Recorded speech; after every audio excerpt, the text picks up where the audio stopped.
Good morning, Good afternoon. good evening. Welcome to The Massey channel. Hey guys. Today is our New Year's vid. And we're going to do... Yeah, we're going to do...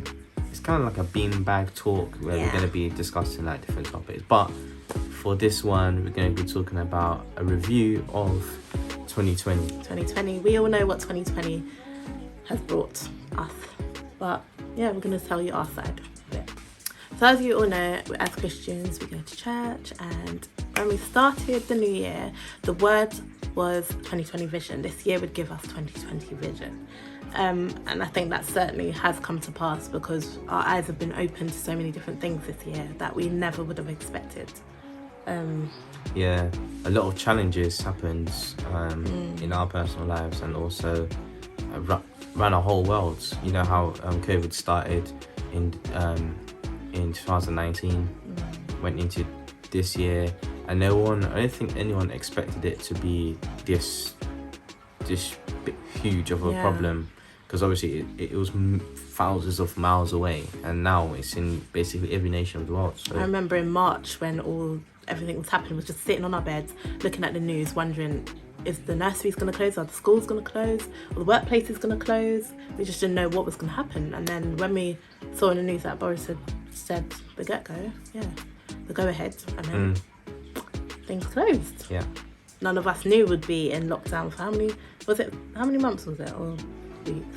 we're still in lockdown now, March. so But I mean like the proper lockdown, that was like it feels like the whole year. March, April, May, June, July, June. Was it 3 month lockdown? I March, don't know. April, May, June. Because I went back to work in June, I think, the end of June. No, it is. There's so many rules happening in UK. Oh my goodness. It's hard to keep up. Tier 1, Tier 2, Tier 3, Tier 4, Tier 5, Tier 6. It's going to be a Tier 10. Don't know. Just don't know. But let's talk about like our work life, how that kind of changed. So for me, in the early of the year, my workplace was reviewing the scenario, the situation. I've been working in central London, so I had to travel in public transport, can't park in central London, and we had like meetings and so on, and we just had to basically make a decision following the government guidelines. And then after they closed the schools, they're like, okay, everyone needs to prepare themselves to be working from home. And my job is mostly in events and stuff like that, so it would be all physical things. So I was managing all the catering, the venue and all this stuff, and this is in the corporate world. And so I was thinking, is my job on the line? Because that's mostly what I do, and if there's no events happening, how am I still gonna be in the job? If that makes sense. So this has affected nearly every industry, not only events, but retail and other hospitality stuff. But anyways, so that affected me, so I had to move back home, start working from home. Obviously that burns more electricity at home more. I don't know, it's a hard thing to do. But I do praise God because I'm still in a job now, and we're just doing everything virtual now, so it hasn't really affected me as much. But I'm grateful. How's your work life? For me, as I said before, I was waiting for like Boris to decide whether, schools, nurseries, if they're going to close. And we just didn't know. It was you could tell the atmosphere at work as well. You could tell. So where do you work? I work with children, so you could tell in the workplace that there was fear. You could tell that no one knew what was happening. And when we actually had the lockdown, I'm sure a lot of parents were worried, a lot of practitioners were worried, a lot of teachers were worried, and we just didn't know what was going on. We were just waiting for our emails to find out when we have to go back. But at the same time, it was nice being off, because obviously I can't do my job from home, whereas Lee can do his job from home. I would have to go in to do my job. But it was nice having that little period of time to, do other things that I could do, or, spend some time away from the busy life. But I think what also came with that, because we didn't know the time frame, we didn't know what was going on, there was so much fear and everything like that, it caused you to feel anxious whilst you was at home. Do you get what I mean? So it was a very anxious time for everyone. I think everyone can remember those times, and not being able to go, like when we had that proper lockdown, that was all the shops were gone, like closed. You could only go out for a jog, you couldn't meet up with people. I remember when the first lockdown happened and I was driving on the road, and it was a ghost town of it no was one on so there. Crazy. You had to line up for shopping. That was the worst. Like half an hour for you to get in, realise they might not have that product. Yeah. Like even though they're still doing that now with certain shops. Panic buying. Oh, the panic buying when people were buying toilet roll. There was none for us. We had to use cut the kitchen towel, chop it up or whatever. Because like if one person starts panic buying, it makes everyone else panic buy because there's nothing left. So they were very troubling times. What else happened in 2020? One thing on a lot of people's minds, and what I heard and even for us as newlyweds, was relationships. So I've heard that a lot of relationships had very troubling times during lockdown, because obviously a lot of people are not always with their spouse 24/7. They're not always with their partners 24/7.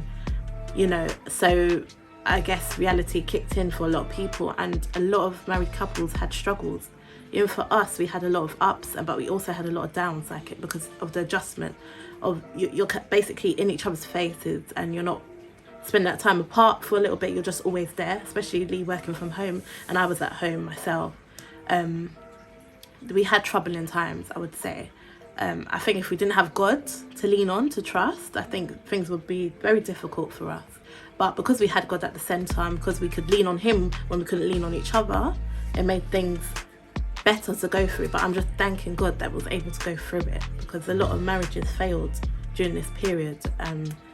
What I would add to that is that it is quite difficult, especially as we got married in August 2019, and so that's basically going at the end of the year. So that whole process, moving in our own place, getting used to life, and then bang, COVID in January starts kicking in. So it's going from seeing Samantha to living Samantha to not leaving the house. I'm with Samantha, and it's like not even being able to leave the house together to go to our date night. It was a big transition because we're still learning each other. Weirdly enough, even though we're married, we love each other. We never stop learning. We find out little things about each other. So we learned a lot during this process. However, it has been challenging because that personal space is very, very key.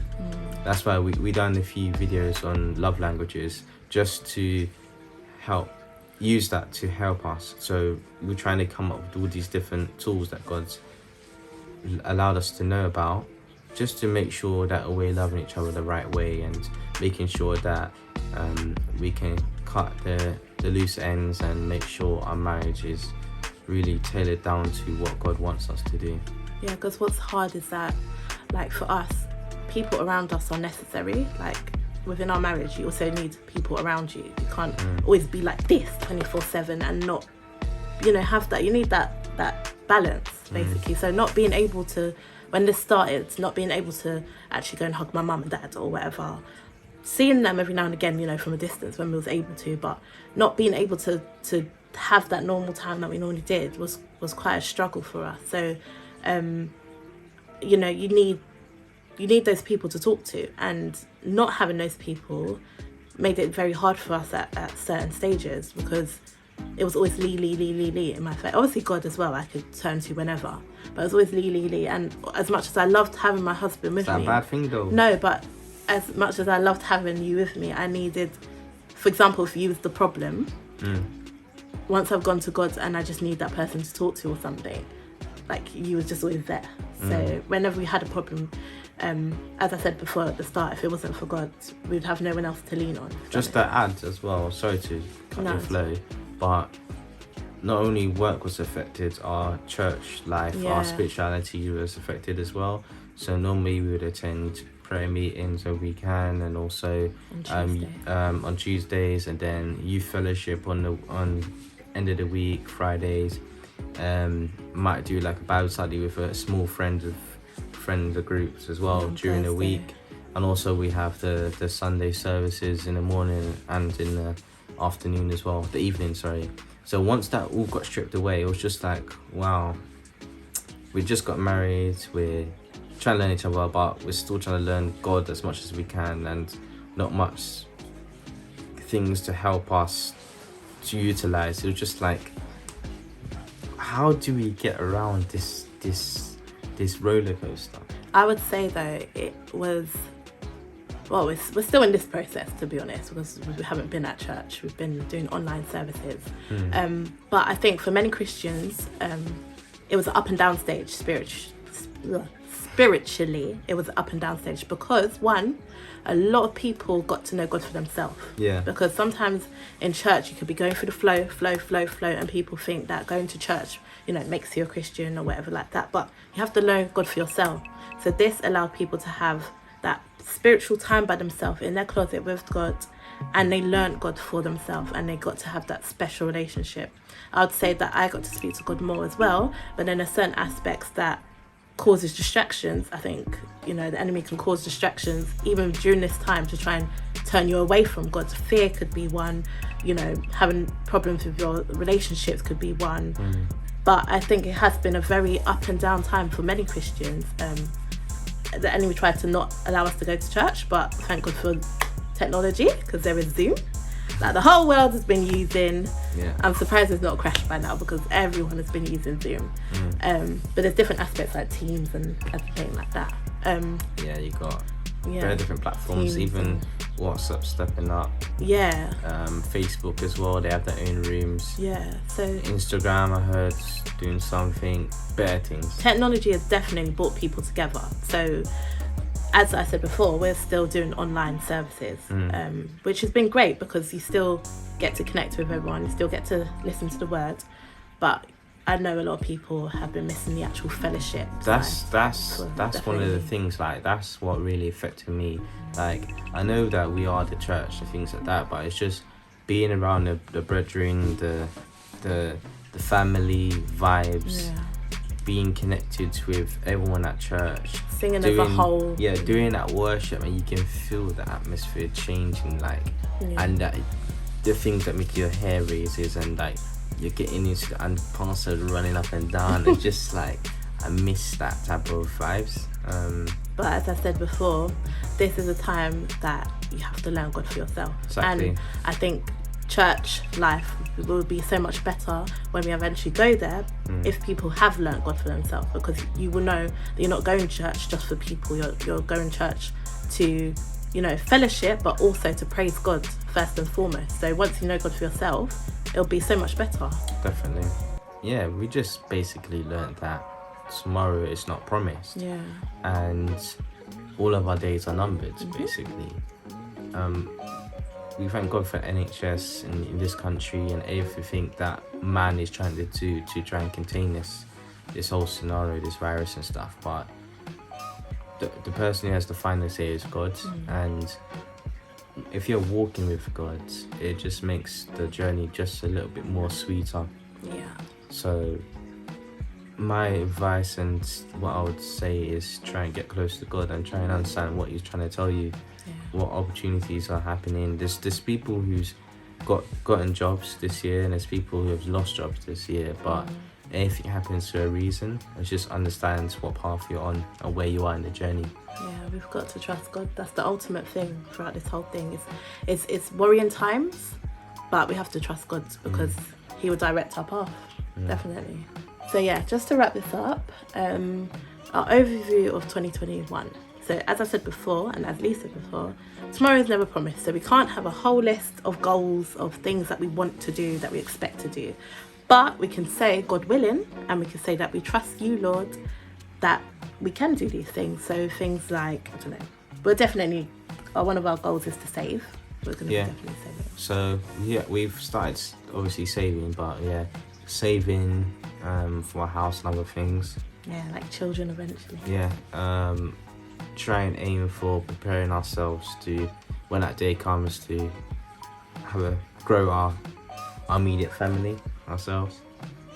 Other things to, like, I don't know, smack for getting a car, myself and me not being a chauffeur. Yeah, but you love driving me around. Yeah, I do, but I like driving at my own pace. Well, you need to be safe on the road. Right? Also for our second year, because obviously this is our first year anniversary, but it's going into our second year of marriage. So just to trust God through our marriage more. I think doing more things for God more. For example, reading our Bible together more, praying together more, having fun in our marriage, and learning to trust each other more. I think that's an important one. And just making sure our relationship is stable, and when we see things happening, just make sure we actually focus on that. Because I want our marriage to thrive. I can't even say it. Thrive. Yeah, thrive. So yeah, that's our overview. Yeah, so please stay tuned. Make sure you like, subscribe, stay connected with us as we go on this journey. And yeah, we're looking to pack a lot of videos out next year. And if you have any suggestions, please let us know. We will include it in our future vids, hopefully. And thank you for the questions that was asked. Our sister asked a question about what church is like, so we answered it in this video. But if you have any more questions like that, feel free to ask, and we'll include it in the video. So from L, from F, God bless.